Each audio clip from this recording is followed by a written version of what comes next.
नमस्कार. लग्नानंतर होईलच प्रेम या मालिकेच्या आजच्या भागामध्ये मी तुम्हा सर्वांचे अगदी मनपूर्वक स्वागत करते. आजच्या भागामध्ये आपल्याला पाहायला मिळतं की आता इथे काव्या म्हणते की मी परीक्षेला कशी जाणार, मी तर हॉल तिकीट फाडलं आहे. आता हे ऐकून सगळ्यांनाच धक्का बसतो. सर्वच जण काव्याकडे पाहतात आणि घाबरून गेलेले असतात.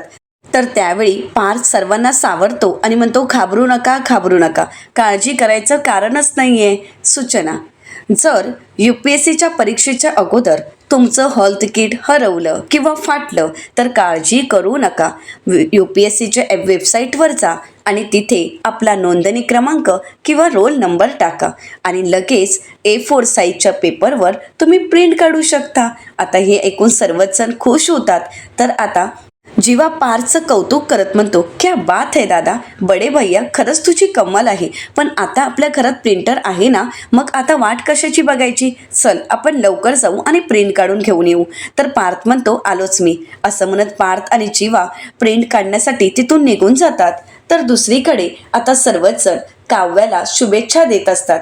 तर मिथुन काका म्हणतात, प्रोटेक्स. तर त्यावेळी आता विक्रम मिथुन काकांना म्हणतात, मिथुन, हे सगळं काही काय आहे रे नवीन तुझं? मिथुन काका म्हणतात, नवीन नाही दादा, हे जुनंच आहे. अरे, हे माझं प्रोटेस्ट देशमुखांची एकी तोडणाऱ्यांच्या विरोधात प्रोटेस्ट आहे. असं म्हणत मिथुन काका रागाने वसुअत्तांकडे पाहत असतात. वसुअत्त्या चिडतात आणि मिथुन काकांवर रागानेच आवाज चढवत म्हणतात, मिथुन, काय चाललंय रे तुझं? तर आता काव्या वसुअत्त्यांना आवाज देत म्हणते, आत्याबाई, जाते बरं का मी परीक्षेला, तुम्ही टेन्शन घेऊ नका.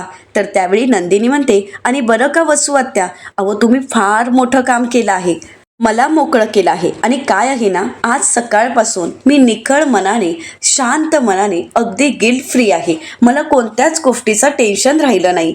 आता वसुअत्त्यांना मात्र नंदिनीच्या या बोलण्याचा खूप राग आलेला असतो. वसुअत्त्या रम्याला म्हणतात, बघतेस ना, एवढं सगळं घडूनही अजूनही कशी तोंड वर करून बोलते ते. आता त्या रागाने रम्या तिथून निघून जाते. तर वसुअत्त्या काव्याला म्हणतात की ऑल द बेस्ट काव्या. नाही म्हणजे परीक्षेला जायचं की नाही ते अजूनही ठरव, म्हणजे विचार कर आणि मग जा परीक्षेसाठी.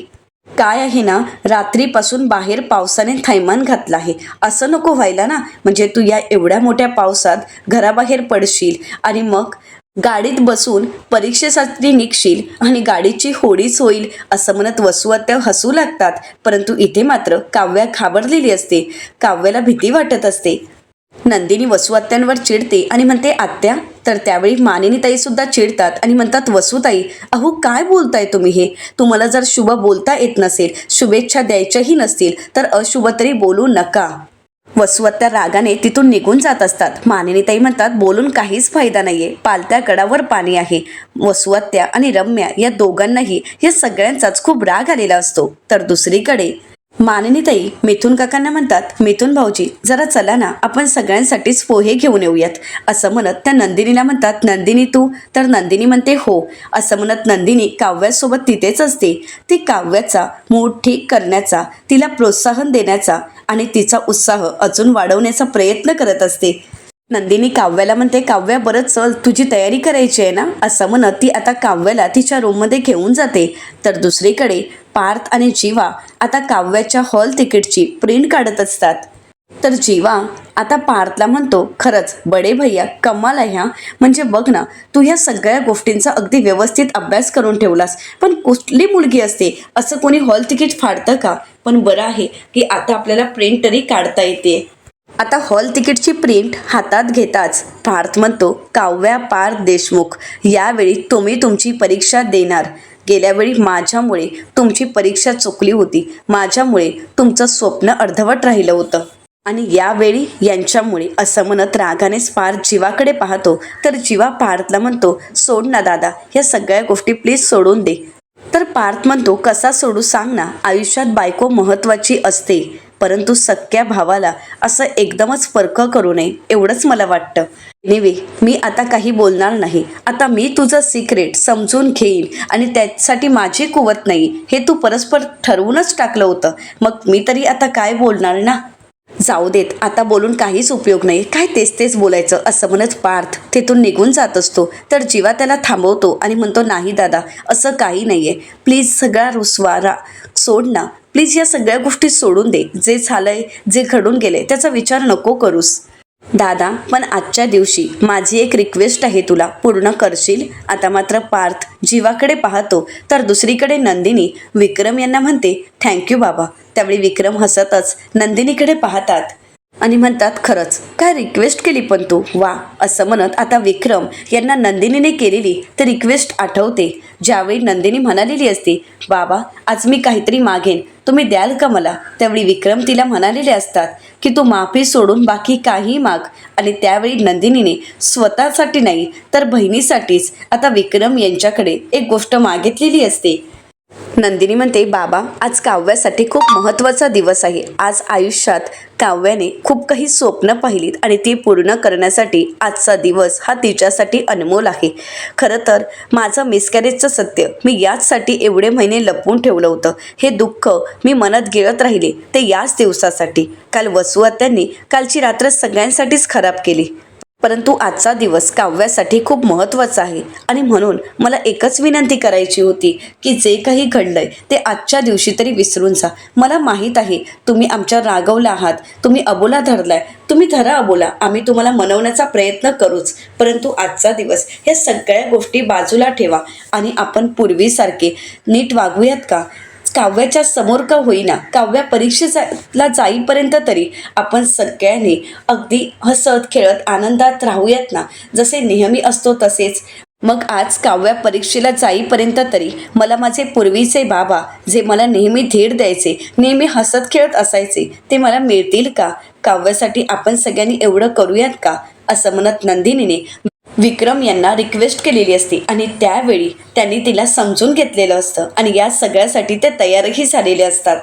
तर आता विक्रम नंदिनीला म्हणतात तू जसं म्हणाली आहेस तसं सगळं काही मी केलं आहे, परंतु आता काव्या परीक्षेला गेल्यानंतर हे सगळं काही नाटक मी तिथेच थांबवणार आहे, कारण माझ्या मनातील तुमच्याविषयी असणारा राग कधीही जाणार नाही. ठीक आहे, पण शेवटी तू सुद्धा अगदी तुझ्यासारखंच मलाही बनवलं, खोटारडा. आता हे ऐकून नंदिनीला खूप वाईट वाटतं. नंदिनी बाबाची हाक मारून त्यांच्याशी काही बोलणार, परंतु विक्रम तिथून निघून जातात. नंदिनीला खूप वाईट वाटत असतं. तर दुसरीकडे पाहायला मिळतं काव्या आणि पार्थ परीक्षेसाठी निघालेले असतात. तर काव्या पार्थला म्हणते देशमुख पटापट चला ना, उगाच उशीर नको व्हायला, ट्रॅफिक लागलं आणि उशीर झाला तर. त्यावेळी पार्थ म्हणतो नाही, असं काहीही होणार नाही. खरं तर यावर्षीचं सेंटर हे फक्त 1 तासावर आहे. गेल्या वर्षीचं आठवतंय ना, किती लांबपर्यंत प्रवास करत होतो? तर त्यावेळी काव्या म्हणते हो ना आठवतंय, अगदी चांगलंच आठवतंय. आपण अगदी चिंचा बोरा खात खात निघालो होतो आणि हो, आणि वाटेत आपले फॅन्ससुद्धा आपल्याला भेटले होते.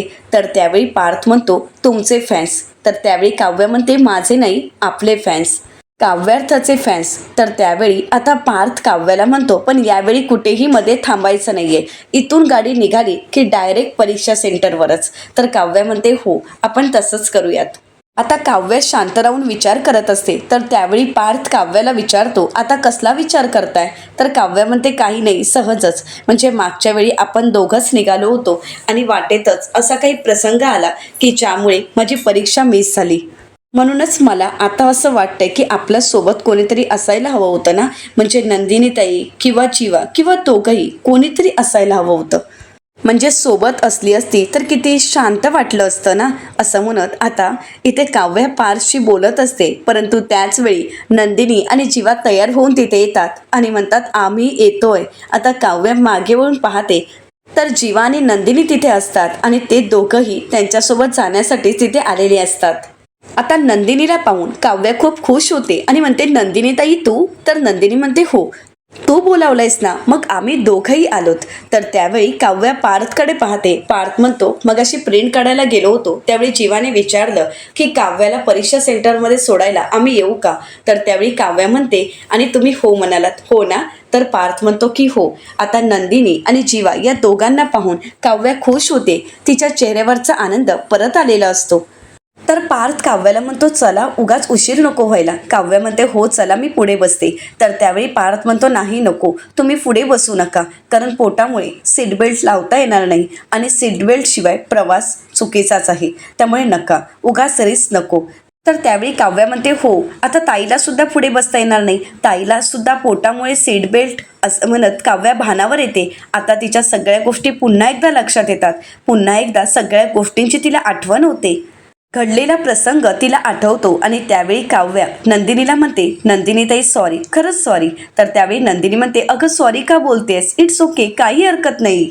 तर जीवा म्हणतो, त्यात काय हरकत आहे, तुम्ही दोघी बहिणींनी मागे बसा, मी पुढे बसतो, हो की नाही बडे भैया.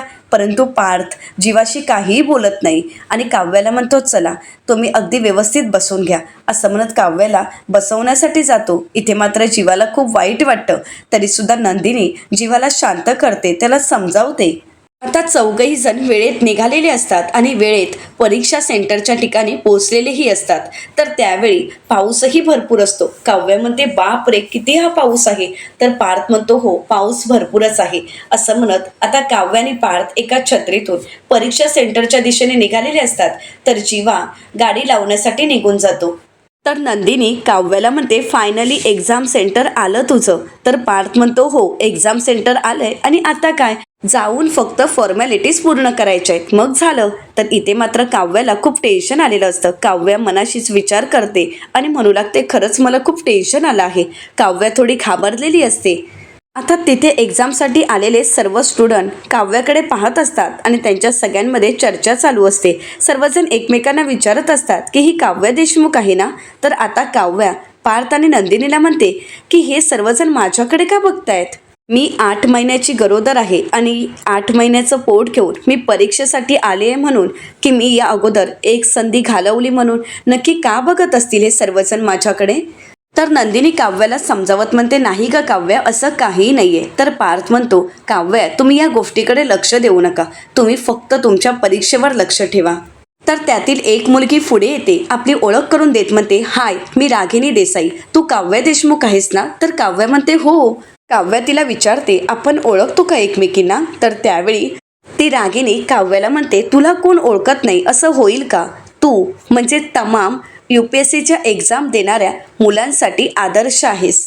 अगं एकतर तू प्रेग्नेंट असून सुद्धा तुझा अभ्यास, क्लासेस या सगळ्या गोष्टी अगदी व्यवस्थित मॅनेज केल्यास आणि एवढ्याच गोष्टी नाही केल्यास तू तर एक IAS म्हणून आपल्यामध्ये ज्या गोष्टी लागतात, ज्या आजूबाजूला चुकीच्या घटना घडत आहेत त्या सगळ्या थांबवण्याचा प्रयत्न केलायस तू आणि त्यात यशस्वीही ठरली आहेस. ज्या IIP रोडबद्दल सगळ्यांनाच प्रश्न निर्माण व्हायचे, तो IIP रोड तू केलायस, करून दाखवलायस तू काव्या.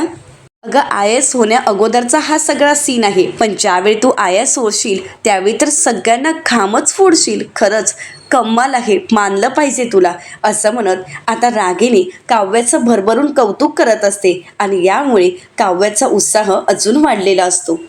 काव्याचा आत्मविश्वास पुन्हा एकदा मिळालेला असतो. तर त्यावेळी रागिनी काव्याला म्हणते, चल मला लास्ट मिनिटला थोडं रिव्हिजन करायचं आहे.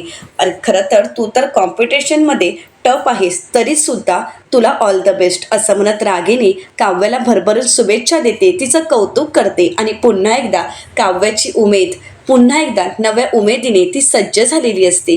आता काव्यासुद्धा रागिनीला ऑल द बेस्ट म्हणते आणि त्यानंतर रागिनी तिथून निघून जाते. तर आता पार्थ काव्याचं कौतुक करत म्हणतो, वा वा. तर त्यावेळी नंदिनी काव्याला म्हणते, आता तरी कळलं का हे सर्वजण तुझ्याकडे का बघतायत.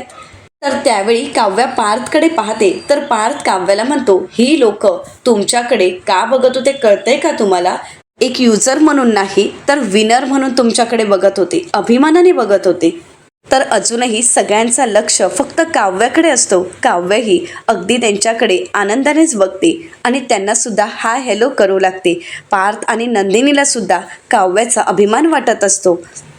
तर दुसरीकडे देशमुखांच्या घरी आपल्याला पाहायला मिळतं, मानिनीताई देवाला प्रार्थना करत म्हणतात की देवा तुझा एकही वार चुकवलेला नाहीये मी, परंतु या सगळ्याचं फळ माझ्या मुलीला दे, माझ्या काव्याला दे. आज तिची परीक्षा आहे, कोणतंही संकट येऊ देऊ नकोस. तुला उकडीचे तळणीचे सगळे मोदक नैवेद्य म्हणून देईन, परंतु काव्यावर लक्ष असू देत, कोणतंही संकट नको तिच्या वाट्याला. असं म्हणत मानिनीताई काव्यासाठी देवाजवळ प्रार्थना करत असतात आणि त्याचवेळी विक्रमही येतात आणि तेही हात जोडून देवाजवळ प्रार्थना करत असतात.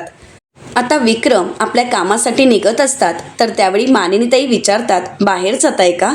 तर विक्रम म्हणतात, का काही काम होतं का, काही सांगायचं होतं का. जर काही सांगायचं असेल, बोलायचं असेल तर बोल, नाहीतर मग म्हणशील की तुम्ही तर नेहमी बाहेरच असता आणि म्हणूनच घरातल्या महत्त्वाच्या गोष्टी तुम्हाला कळत नाहीत. बोल बोल, तुला जर काही बोलायचं असेल ना तर बिनधास्त बोल. तर मानिनीताई म्हणतात की जरा वाट वाकडी कराल का प्लीज, असं म्हणत मानिनीताई डबा देत म्हणतात, हा डबा जरा आर्याला द्यायचा होता, जरा जमेल का तुम्हाला. त्यावेळी विक्रम म्हणतात, का सिक्रेट मिशनवर असणारी टीम, त्यांचे बाकीचे मेंबर गेलेत कुठे, कुठेच कुणी दिसत नाहीये.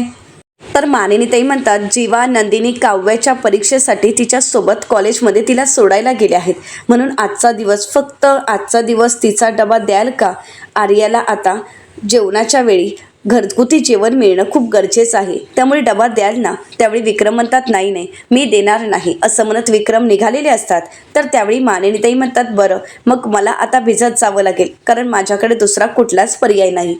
खरं तर आता मी देवाची पोथी वाचणार होते, काव्याचं सगळं काही नीट होऊ देत याच्यासाठी, परंतु आता काय, आर्याचा डबा घेऊन जायचा आहे. असू दे, काही हरकत नाही, देव तर वरून बघतच असतो सगळ्या गोष्टी, आणि पोथीचं काय, ती नंतरही वाचेल. पण आता एवढ्या पावसात मला रिक्षा मिळणार आहे का. तर त्यावेळी विक्रम म्हणतात, बरं बरं ठीक आहे, काही हरकत नाही, दे, मी देईन, पण आता मला एक सांग, तू पत्ता सांगणार आहेस का तुझ्या या देवाला विचारू. तर त्यावेळी मानिनीताई म्हणतात, नाही नको, मी सांगते ना. असं म्हणत मानिनीताई आर्याचा ॲड्रेस विक्रम यांना सांगत असतात. मानिनीताई म्हणतात, सिटी हॉस्पिटलमध्ये जा, तिथे असणाऱ्या रिसेप्शनिस्टला विचारा की डॉक्टर आर्या सामंत यांचं क्लिनिक कुठे आहे, ते तुम्हाला नक्कीच सांगतील. आता विक्रम यांना मनवण्यासाठी मानिनीताई लाडातच विक्रम यांना हाक मारत म्हणतात, थँक्यू विकी. तर विक्रम मानिनीताईंना म्हणतात, आता नातवंड होणार आहेत आपल्याला, विक्रम देशमुख म्हण. थँक्यू विकी म्हणे. असं म्हणत आता विक्रम तिथून निघालेले असतात. मानिनीताईंना हसायला येत असतं. त्या म्हणतात, नशीब हे गेले आहेत. आता मानिनीताई पुन्हा एकदा देवाला नमस्कार करतात आणि पुन्हा एकदा प्रार्थना करत म्हणतात, देवा काळजी घे हा, एव्हाना काव्याची परीक्षा सुरू झाली असेल, तिच्यावर लक्ष असू देत. तर दुसरीकडे कॉलेजमध्ये आपल्याला पाहायला मिळतं, नंदिनी काव्याकडे पाहते आणि म्हणते, खरं तर काव्याला तिच्या बोर्डाच्या परीक्षेला सोडायला जायचे ना, ते फील येतंय. तर पार्थ म्हणतो, मलाही तसंच वाटतंय, पण हे आर्ट्स आणि कॉमर्सचं कॉलेज आहे, मी सायन्सला होतो ना, तिथे प्रयोगशाळा होती आणि त्या प्रयोगशाळेत आम्ही काय मज्जा करायचो, काय सांगू नंदिनी तुम्हाला. असं म्हणत आता पार्थ नंदिनीशी बोलत असतो, परंतु जीवाशी बोलत नसतो. तर इथे मात्र काव्याला खूप टेन्शन आलेलं असतं. काव्य म्हणते, खरंच मला खूप टेन्शन आलंय, मला खरंच खूप प्रेशर आलं आहे. तर त्यावेळी आता नंदिनी काव्याला म्हणते, काव्य ग काय झालंय, कशाला प्रेशर घेतेस, कशाला टेन्शन घेतेस. आता टेन्शन घ्यायचं नाही आणि प्रेशरही घ्यायचं नाही, सगळं काही नीट होणार आहे, सगळ्या गोष्टी सुरळीत होणार आहेत. तू तुझ्या फक्त पेपरवर लक्ष ठेव आणि एक गोष्ट कायम लक्षात ठेव, तू फायटर होतीस, आहेस आणि कायम राहणार आहेस, त्यामुळे आता कोणत्याच गोष्टीचा विचार करायचा नाही. तर जीवा काव्याला म्हणतो, अगं मी दिलेला पेन आणलायस ना तू, त्याच पेनने पेपर लिहायचा आहे आज. तर त्यावेळी जीवाला काव्या म्हणते, हो मी ते पेन आणलं आहे आणि त्याच पेनने पेपर लिहिणार आहे. आता एक्झाम हॉलमध्ये जाण्याची वेळ झालेली असते. तर त्यावेळी आता काव्या दीर्घ श्वास घेते, देवाला नमस्कार करते आणि त्यानंतर ती पार्थला म्हणते, बेल झाली आहे, आता निघावं लागेल, निघू. तर त्यावेळी पार्थ काव्याला म्हणतो, या शेवटच्या क्षणी काय करायला हवं हे मी तुम्हाला सांगणार नाही. आता शेवटच्या क्षणी काय करायला हवं, कसं लिहायला हवं, हे सगळं काही तुम्हाला माहीत आहे. आता शेवटपर्यंत गड लढत राहायचं आणि हा किल्ला जिंकायचाही. एक गोष्ट कायम लक्षात ठेवायची, यश तुमचंच आहे, बाकी काय आता फक्त नाव करायची बाकी आहे. आता पार्थ आपल्या बाळाशी गप्पा मारत म्हणतो की बेबो, आज तुझ्या आईची परीक्षा आहे, 3 तास तिला त्रास द्यायचा नाही. आणि आता बाबा असं बोलताच लगेच बाळ लाथ मारून किक मारत आता काव्याला आपण त्रास देणार नाही हे कबूल करतो. तर त्यावेळी काव्या पार्थकडे पाहते. तर पार्थ विचारतो, काय झालं, किक मारली का, बघा बाळाने सुद्धा तुम्हाला शुभेच्छा दिल्या आहेत. असं म्हणत आता प्रत्येक जण काव्याला शुभेच्छा देतात आणि आता पार्थ आणि काव्या परीक्षा हॉलच्या दिशेने निघालेले असतात. तर दुसरीकडे पाहायला मिळतं, आर्या हॉस्पिटलमध्येच असते आणि नर्सला म्हणते, नर्स ओटी रेडी ठेवा, काही झालं तरी आज माधुरीची नॉर्मल डिलिव्हरी व्हायलाच पाहिजे, तिची खूप इच्छा आहे की तिची डिलिव्हरी ही नॉर्मल व्हावी. तर त्यावेळी नर्स आर्याला म्हणतात, मॅडम पेशंटची कितीही इच्छा असली तरी सुद्धा डिलिव्हरी कधी होणार, कशी होणार हे आपल्या थोडीच हातात आहे. तर आर्या म्हणते हो ते अगदी बरोबर आहे, जा तुम्ही ओटी तयार ठेवा, मी येतेच. असं म्हणत आर्या आता निघणार, परंतु त्याच वेळी विक्रम त्या ठिकाणी आलेले असतात. विक्रम आवाज देत म्हणतात येऊ का? तर आर्या पाहते तर विक्रम देशमुख असतात. आर्या खुश होते आणि म्हणते बाबा तुम्ही? तर विक्रम म्हणतात मी कोणाचा बाबा वगैरे नाहीये, तुला हवं तर काका म्हणू शकतेस, नाहीतर सरळ विक्रम देशमुख बोल, काही हरकत नाही. तर आर्या म्हणते ते सगळं काही जाऊ देत, पण तुम्ही इथे? तर विक्रम देशमुख म्हणतात की हो, मानिनीने तुझ्यासाठी डबा पाठवलाय ना, तोच घेऊन आलो होतो, हे घे मी निघतो. तर त्यावेळी आर्या म्हणते नाही नको काका, जरा थांबा ना, मला तुमच्याशी बोलायचं आहे. मी काय म्हणते की मी जरा ऑपरेशनला चालली आहे, तोपर्यंत तुम्ही बसा ना, लगेच होईल ऑपरेशन, मी येईन ना तोपर्यंत. तर विक्रम म्हणतात हे बरं आहे, म्हणजे तू तुझ्या कामासाठी जाणार आहेस आणि मी काय इथे माझी कामं सोडून बसायचं आहे का? आणि मला एक सांग, तू येईपर्यंत मी इथे काय करणार आहे? मी असंच बसून राहायचं आहे का? तर आर्या म्हणते नाही नाही असं काही नाही, माझ्याकडे एक छान गोष्ट आहे तुम्हाला दाखवायला. खरं तर ती गोष्ट तुम्हाला अगोदरच दाखवायला हवी होती, उशीर झालाय, पण काही हरकत नाही, तुम्हाला ती नक्कीच आवडेल. असं म्हणत आर्या तिच्या बॅगमधून फाईल काढते आणि म्हणते ही फाईल बघा. तर विक्रम म्हणतात मी याचं काय करू? तर आर्या म्हणते ही फाईल तुम्हाला नक्कीच आवडेल, कारण तुमच्या जीवा आणि नंदिनीचं बाळ माझ्या पोटात वाढतंय आणि त्याचे सोनोग्राफीचे रिपोर्ट आहे ते. तर विक्रम काहीच बोलत नाहीत. तर आर्या म्हणते एकदा बघा तरी आजोबा, मी आलेच. असं म्हणत आता आर्या तिथून निघून जाते, परंतु नकळतपणे विक्रम ती फाईल हातात घेतात आणि त्यांनाही राहवत नसतं, त्यांनाही त्यांच्या मुलाचं बाळ पाहायचं असतं, त्याचे सोनोग्राफी रिपोर्ट चेक करायचे असतात. विक्रम ती फाईल हातात घेतात आणि त्या फाईलकडे पाहू लागतात. तर दुसरीकडे काव्या तिच्या परीक्षेसाठी आलेली असते. परीक्षा हॉलमध्ये जिना चढत असताना, जिन्याची एक एक पायरी चढत असताना प्रत्येक आठवणीचा साठा तिला आठवत असतो. प्रत्येक पायरीवर पाऊल टाकत असताना सगळ्या गोष्टी तिला आठवत असतात. घडलेले प्रत्येक प्रसंग तिच्या डोळ्यासमोर असतात. वसुहत्यांनी केलेले आरोप, परंतु त्यावेळी पार्थने केलेला सपोर्ट आणि पार्थने UPSC साठी काव्याला दिलेलं प्रोत्साहन, या सगळ्या गोष्टी काव्याला आठवत असतात. पार्थने वसुहत्यांना चांगलंच सुनावलेलं असतं. पार्थ वसुहत्यांना म्हणालेला असतो IAS होणं हे त्यांचं स्वप्न आहे आणि तू का अडवतेस त्यांना? मुलीचं लग्न झालं म्हणजे लग्नानंतर मुलीने तिची स्वप्न थोडीच मिळवायची आहेत का? त्यांचं शिक्षण, त्यांची स्वप्न, या सगळ्यावर आपण बंधनं का घालावीत? आणि आता सध्या काव्याला तिचं शिक्षण महत्त्वाचं आहे आणि मी तिच्यासोबत आहे. काव्याला पार्थचं बोलणं आठवतं. पार्थ काव्याला म्हणालेला असतो आता तुमच्यासाठी अभ्यास महत्त्वाचा आहे, त्यामुळे एक गोष्ट लक्षात ठेवायची, काही झालं तरी मी तुमच्यासोबत आहे. आतापर्यंत काव्यांच्या स्वप्नासाठी पार्थही तितकाच झटत असतो.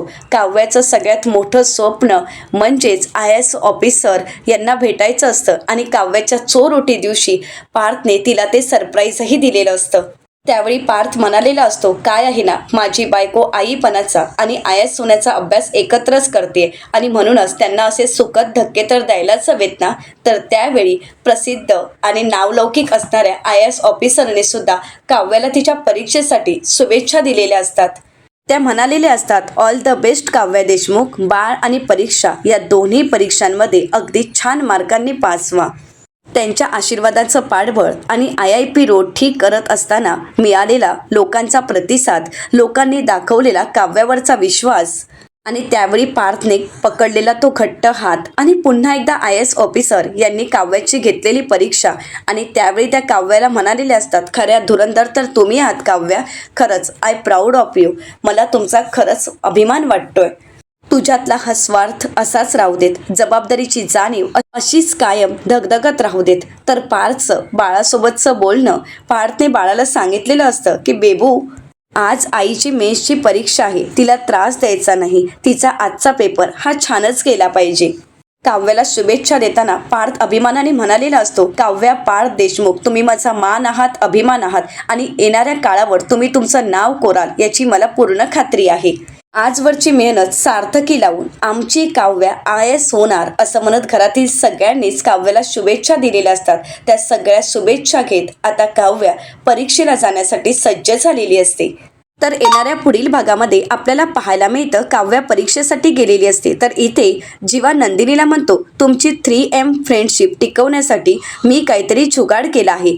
असं म्हणत आता जीवा पार्थची आवडती सिनेमन कॉफी घेऊन आलेला असतो. तर नंदिनी पार्थला म्हणते सिनेमन कॉफी, तर पार्थ काहीच बोलत नाही. तर दुसरीकडे ज्यावेळी विक्रम आर्याचे रिपोर्ट पाहतात त्यावेळी त्यांना भरून आलेलं असतं आणि नकळतच विक्रम यांनी आता जीवाला फोन केलेला असतो. जीवा म्हणतो हा बाबा बोला, परंतु विक्रम म्हणतात चुकून लागला बाळा फोन, असं म्हणत विक्रम फोन ठेवतात.